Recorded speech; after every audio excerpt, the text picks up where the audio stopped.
Today's show is sponsored by the ABV Barrel Shop.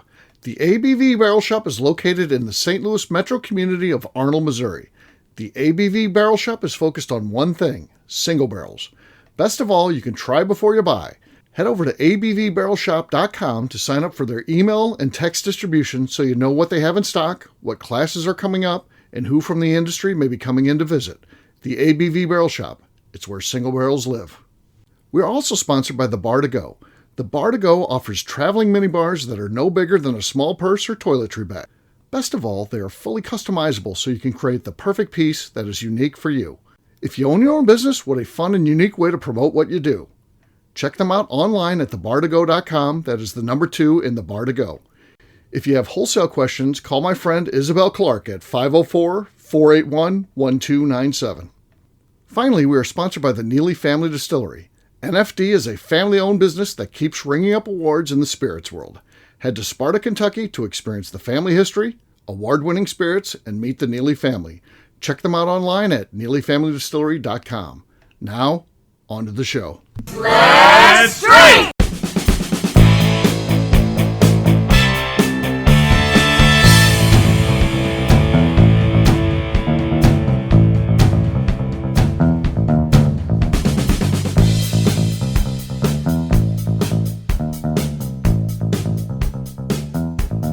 Welcome to the Bourbon Daily, the podcast about everything bourbon delivered to you every day of the week. Today on the show, we discuss a Nashville man accused of stealing a forklift to commission a crime of stealing a Jack Daniels barrel.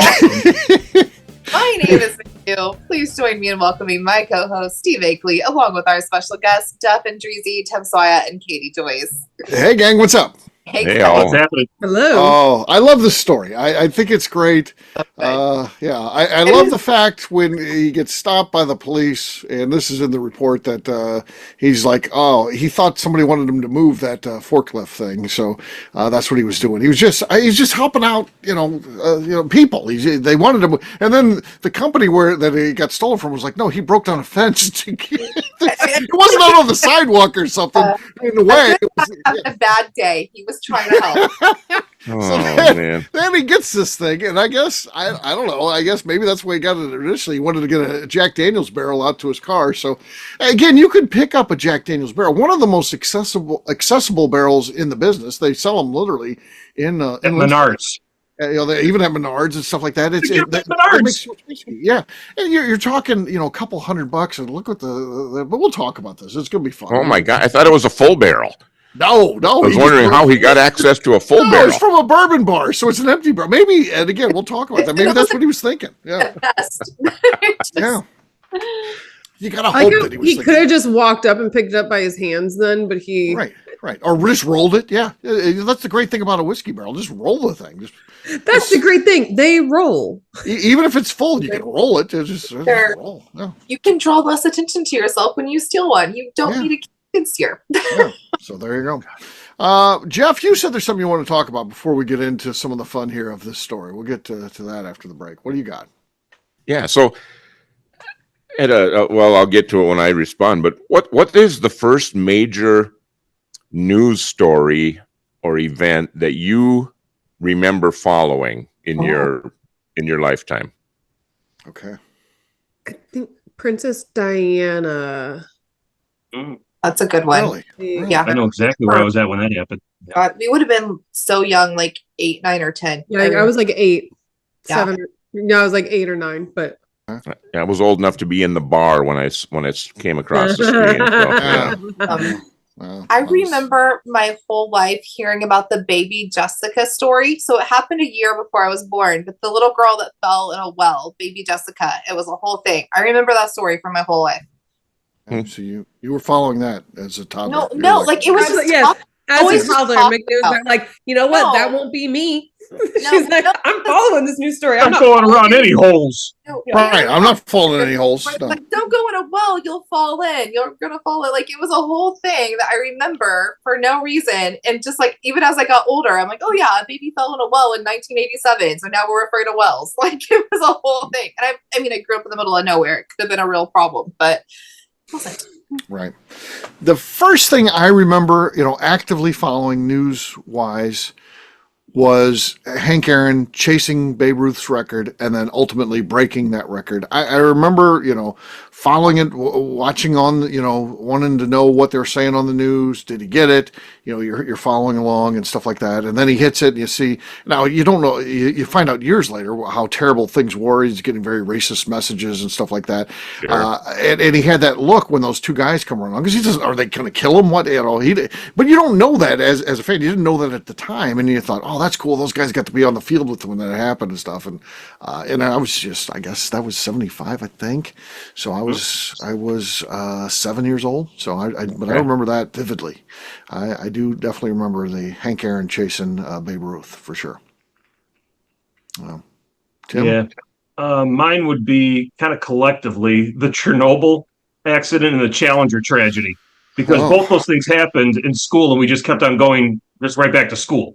And you wonder why Gen X is. Millennials actually watched 9/11. When 9/11 happened, they set us all in front of TV in school and we watched it in class. Like they rolled TVs on the carts into our classrooms. We watched it live in class. And they wonder, like, oh, millennials are so old. Jeff, don't you feel so old when they're talking about their experiences?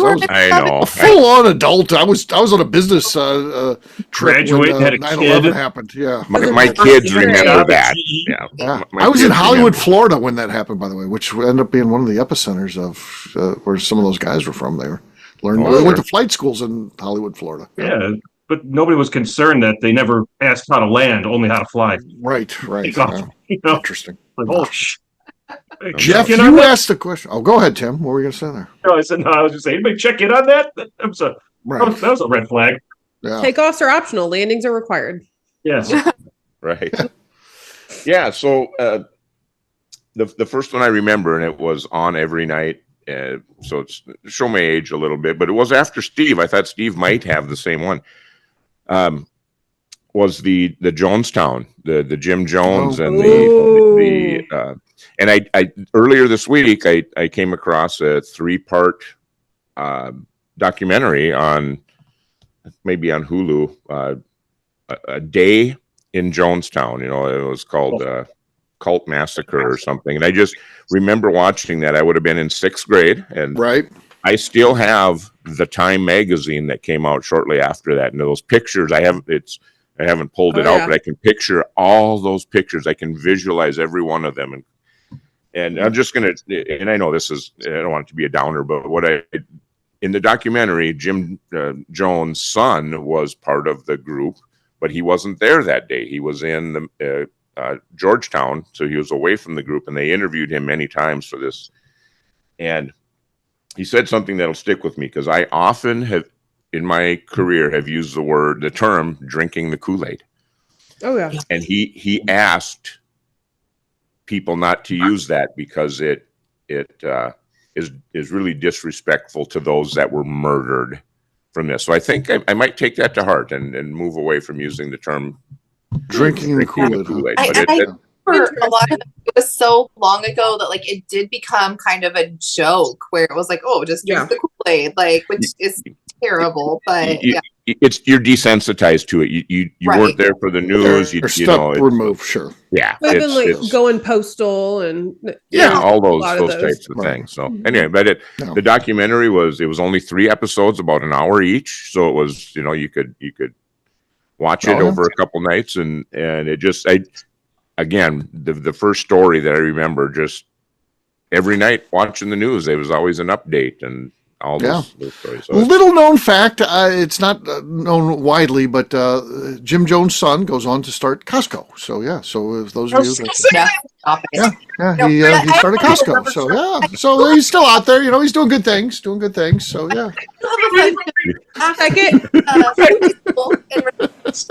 said that with such conviction. I was like, did he really? Before I was like, so many cults. The brainwashing. So serious about hot dogs. Of course. Way to take out the heavy Friday moment, Steve. Yeah, there you go. His son opened up Trader Joe's, is what he did. No, he's calling us to start Starbucks, because instead of the Kool-Aid, he switched it to coffee. And he started at Starbucks then. Exactly. Yeah. Well, So there you go.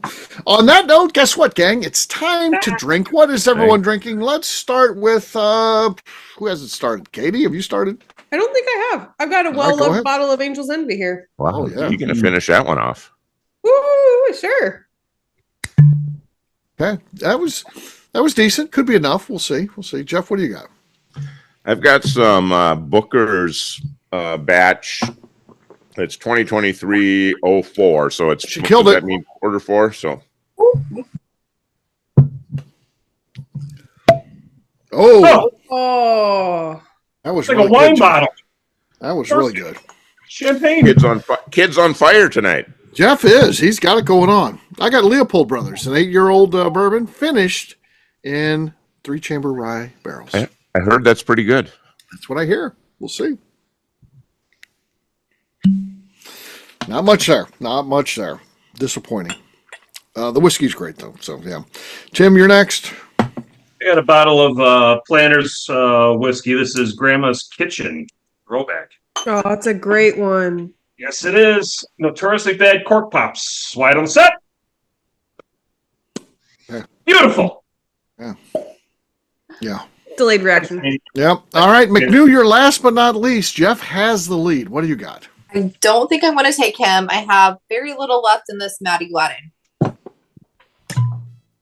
No. Some bass. It did Some bass. something. It was It did pleasant. more than Wyatt, so Yeah, it was pleasant. It was pleasant, but not enough to win. Not enough to win. It was a pleasant pop, my dear. Yes, It was. Cheers. Jeff Cheers. had the sound of victory. Cheers. Cheers, everyone. All right. We'll take a quick break, and then when we come back, we'll talk about this guy who stole a forklift and commissioned another crime with it. We'll do that in just a few.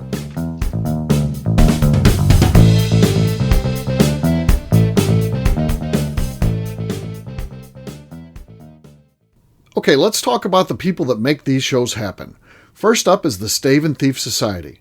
Via their in-person class at Moonshine University in Louisville, Kentucky, the Stave and Thief Society is the place where you, a bourbon enthusiast, can expand your knowledge and emerge an executive bourbon steward. In 2017, I completed my executive bourbon steward certification. It's the most comprehensive bourbon certification available and connects you with an expansive network of bourbon enthusiasts and professionals. Check out the full listing of in-person and online certifications and join the society today by enrolling at staveandthief.com. Speaking of executive bourbon steward certification, the ABV Barrel Shop in St. Louis, Missouri has developed a unique partnership with the Stave and Thief Society to offer a preparatory class to assist you in getting your executive bourbon steward certification. This prep class costs only $25 and is available to take live or online via Zoom. Graduates of our class receive a coupon code good for 15% off your executive bourbon steward certification held in Louisville, Kentucky. This saves you almost $90. Additionally, you can collaborate with fellow attendees to split travel costs when you go to Louisville. If you're interested in signing up for the class, simply head over to abvbarrelshop.com and check out the classes and events page. Last but not least, we are sponsored by Neely Family Distillery. Royce Neely is the 11th generation distiller in one of America's oldest distilling families. A visit to Neely Family Distillery takes you through family history, where you can see all the artifacts and newspaper clippings through the years from this family that started distilling in America after James Neely arrived from Northern Ireland in 1740. Today, Royce Neely and his team are crafting some of the best spirits in America. Their bourbon and absinthe offerings keep winning top honors in the spirits competitions. Recently, their absinthe made history as the first platinum winner in the absinthe category at the San Francisco Spirits Competition. Neely Family Distillery is definitely a bucket list destination if you are a bourbon fan. Learn more about their spirit offerings, visiting their facility, and the awards they have collected over at NeelyFamilyDistillery.com.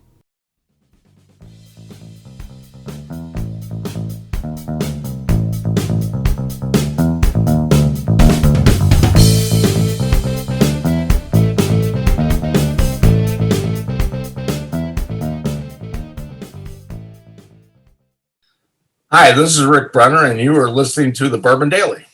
Shouldn't it be the legend? Maybe. Welcome back to the Bourbon Daily. Today we're talking about a dumbass criminal. Yes, we are. So you go to Nashville, and of course Nashville's just kind of crowded anyway, but when you get to where all the bars are and stuff like that, then you really got a lot of people, and this guy apparently sees a forklift. May or may not have broken down a fence to get to it, and then grabs it, and then goes down to a bar that has a barrel outside of it. And again, I got to think he's lit and he thinks it's full, right? I mean, you're not going to just steal an empty barrel. He has to. Also, with the stealing the skid steer, right? Like, Right. I get drunk and want to move traffic cones. None that's going to hurt anybody. But this is like a whole. Well, if it's blocking for the something. people who are missing the potholes.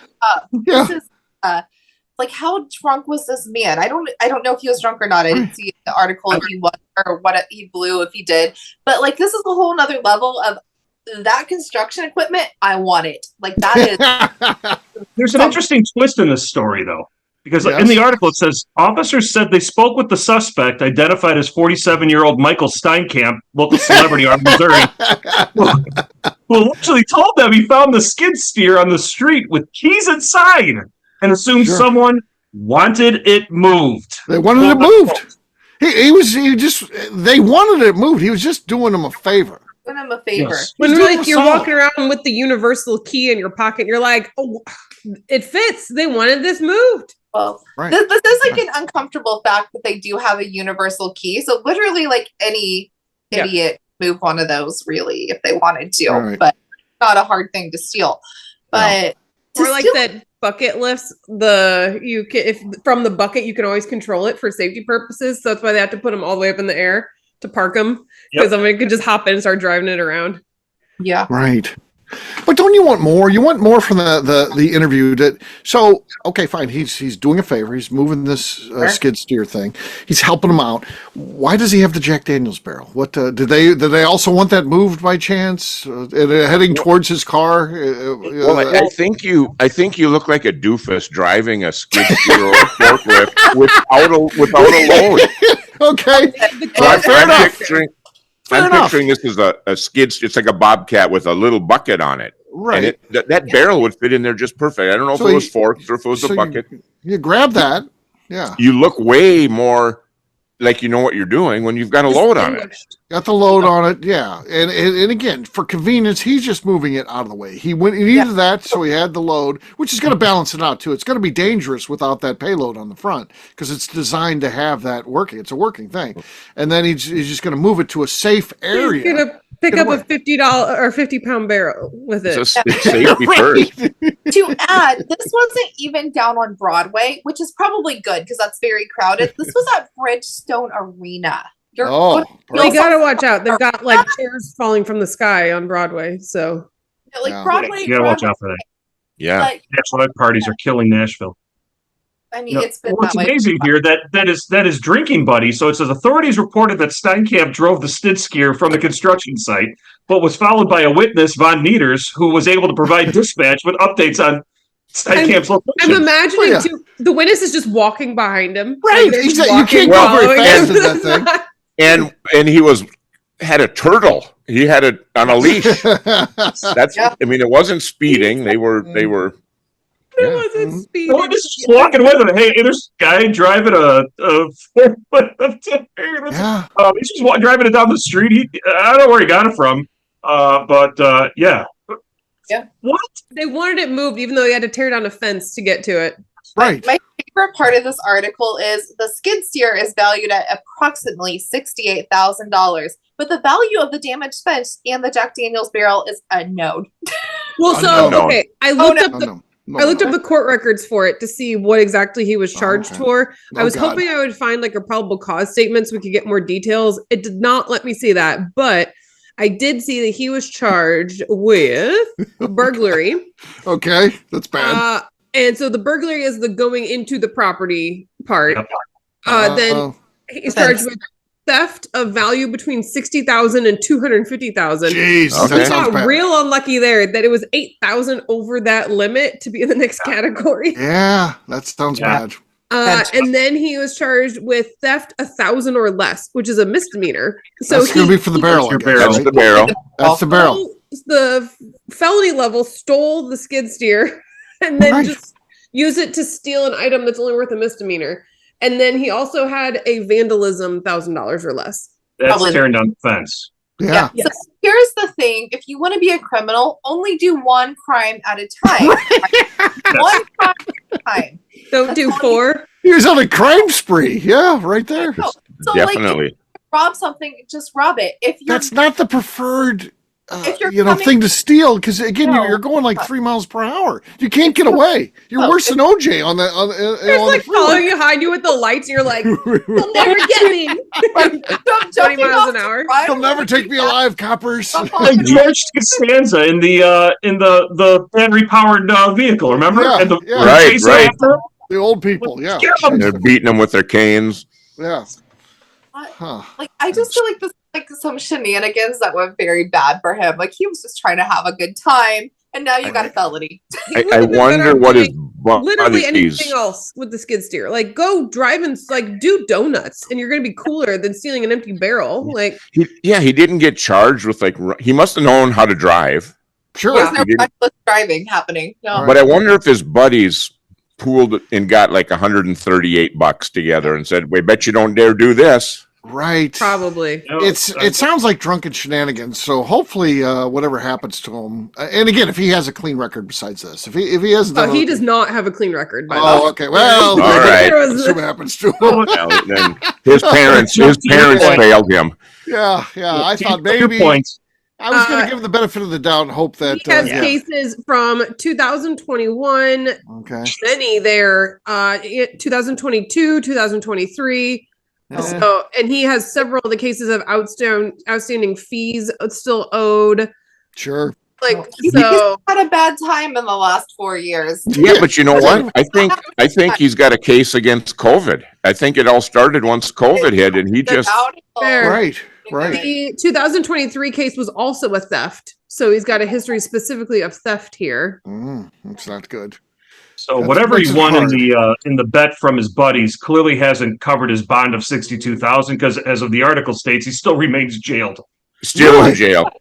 He needed to be in Illinois. You wouldn't even have a bond. You'd just be like, oh, Yeah, Why would well, everybody get just put away? No, he really wouldn't. yeah. He's in jail 3 squares a day. I hope that like he works Hot at a to the warehouse or something, and he's like forklift certified, and his job is like we're forklift certified. Oh my gosh, OSHA could come down on somebody here if he's not certified. Oh, that's the work site gets cited for him not being Right. certified. Right. Just thinking he gets a forklift job though after this. Somebody's like, What if I tell you what, if dude's they good. left the keys in there? What if he used their That keys? guy, Yeah, They do it all the that guy time. got to see another safety Yeah. video. it was behind a fence, so Yeah. Other than 2 drug possessions, everything he has else is trespassing, vandalism, and theft related. The Like, man- his entire record. It is like this is a thing at this point. He had another Just like theft the in fuck it up. 2021 that was between the range of 10,000 and 60,000. So he even had prior instances where he knew there was a limit at $60,000 that makes it a worse felony. Really?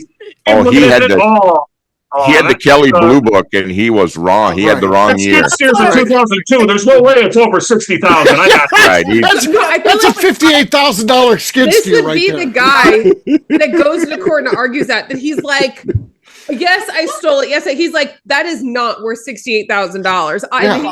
I looked at the blue book before I got in it. To Eggs. He didn't price in the attachments, and that was his mistake. That's There's a cup exactly it. holder. There's a cup holder there that he didn't account for.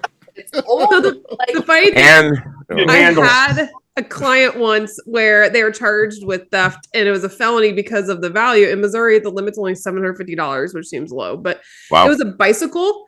And it was like some kind of like specialized bicycle that ended up being a higher amount that they charged in a felony for this case.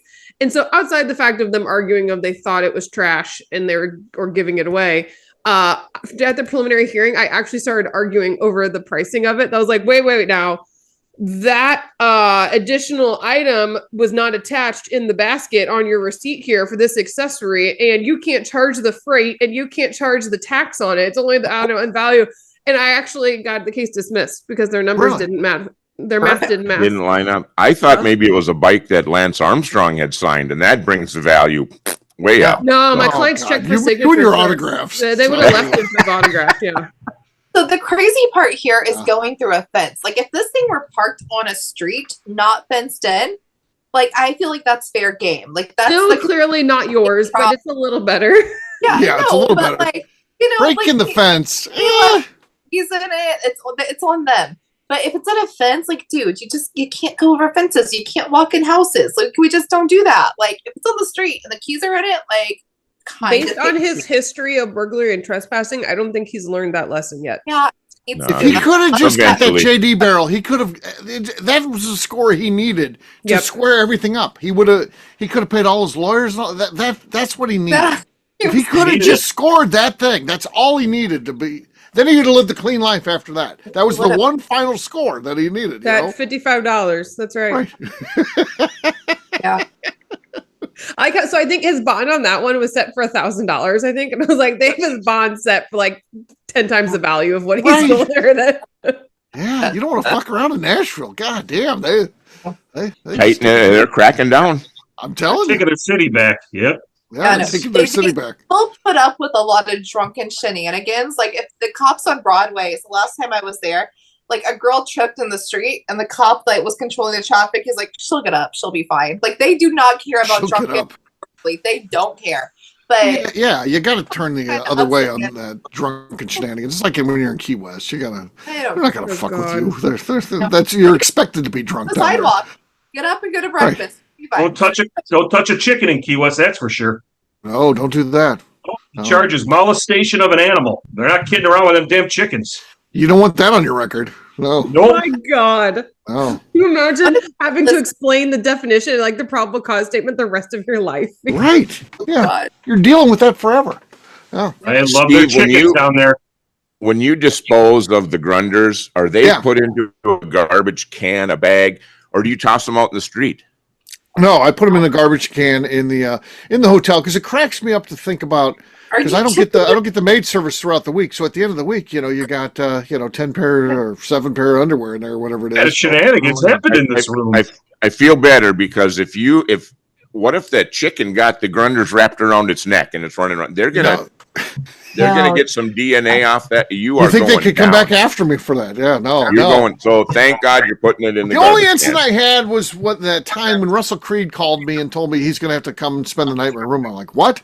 He's like, yeah, I missed my flight, which he fell asleep at the airport and it slipped through his fucking flight. And then he tells me he's going to have to come because he knew that my wife had left. She left. And he's like, I'm just going to have to come and sleep in your room. I'm like, no, just stay at the airport at that point. Another final call. I know. I'd be embarrassed, but no, he calls me and says he's going to have to spend the night in my room. And all you had was a queen size bed. I don't know. I had a couch, so he had to sleep on the couch. But the problem was he called and I'm like, all right, how long are you going to be here? He's like, well, I'm in the lobby now. Well, I'm like, the only thing I thought of was I got like 9 pairs of underwear divided over 2 fucking trash cans, and he's now walking from the lobby. Maybe as he's talking to me on his cell phone, I got to get this fucking underwear out of here because what the hell is he going to think? I got all this fucking underwear around. So I'm threw them out the window, I and then ran. The chicken got one. Oh my God, you are going down. I ran. I got all the underwear, and then I threw it in the dumpster. I found their dumpster and threw it in there. Yeah, that's what I did. The way that Steve doesn't care about these poor maids coming in, he's like, yeah, if they find them, it's fine. They probably found worse things. It's probably not their worst thing they've seen that day, I bet. But it's still funny. It's funny. A hotel policy. God forbid you smoke in the room, that's $500. But if you leave bodily fluids and 9 pairs of underwear in the garbage can, that's included. That's a base price. Yeah, that's right. They expect that. They expect some weird shit. Yeah. I was like, I always sleeping arrangement. God, can you imagine being in the same bed? The only rule there, Steve, is pull to pole or hold to hole. Never pull to hole. Oh God, you have to do that. Oh, that's rule of thumb.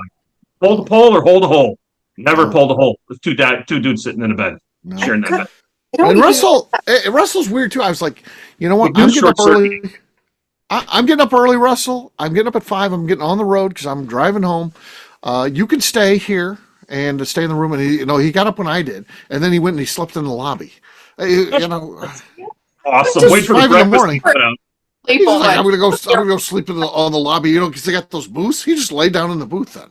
How old is this guy? 60 something. Yeah. So we got to look forward to, Steve. We're getting there. We're heading that way. We're on a collision course with that, Jeff. There's no way to sleep in hotel lobbies. Steve and I'll be napping together. Oh yeah, we'll just be in the hotel lobby napping. Everybody will be like, "Oh, it's normal."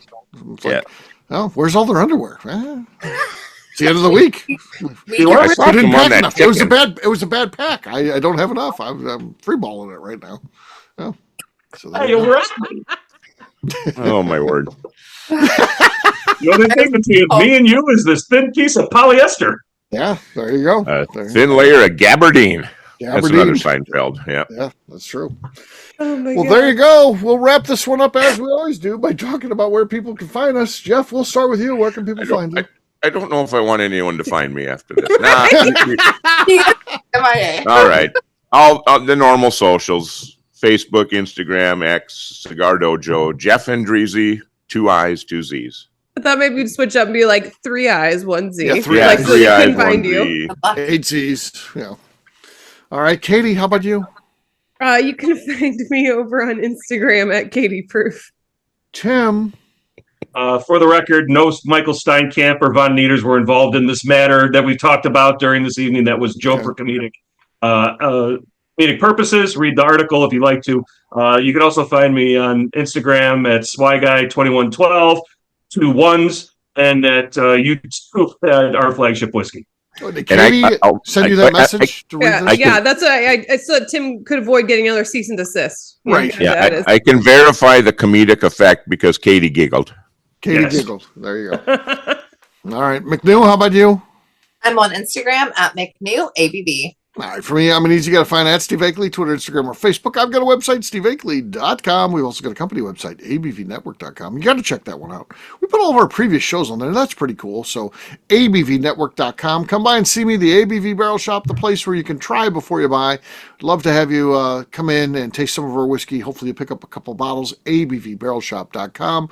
And, of course, check out Bourbon Sasquatch. You're on the YouTube channel. I've been releasing on Friday a serious look at bourbon. I've been having some fun with it. So doing some editing now even. They're very, very good. Yeah, They're fine. They're very good. Good Steve. stuff. Oh, yeah, yeah. thank you. Thank you. I'm trying. You're a pro. You're a champ. I'm They seeing what suck, I I can tell do. you, too. Yeah, I'm seeing what I can do with it. We'll see where it goes. I don't know. I'm no Sarasota Tim, but I'm trying out there. All right. McNew, anything else to say before we get out of here? I'd like to remind the audience to please give us a 5-star review. That includes comments. It helps new people find the show, which is very important to us. And if you like what we're doing, we ask that you please visit our Patreon page at patreon.com/the ABV Network. Great job today, gang. For audience, we'll have a brand new show for you tomorrow. Looking forward to that. Until then, take care, everybody. See ya. Bye. Hey, everyone. Bye-bye. Hey, see ya. Peace.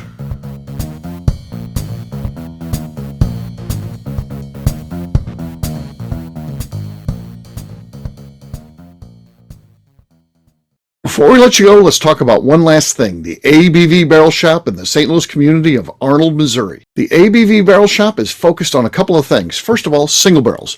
We are the place where single barrels live. We go to distilleries, taste through the whiskey, select the best barrel, and have it shipped to our store where we present it to you, our customers, by allowing you to try before you buy. We're also known for the classes that we have in our education center in the store, as well as the events we have with industry professionals from the bourbon business. If you are in the St. Louis area, please come by and visit us at 6 Fox Valley Center in Arnold, Missouri. Or at a minimum, at least sign up for our email and text distribution so you know exactly what's going on in our shop over at abvbarrelshop.com.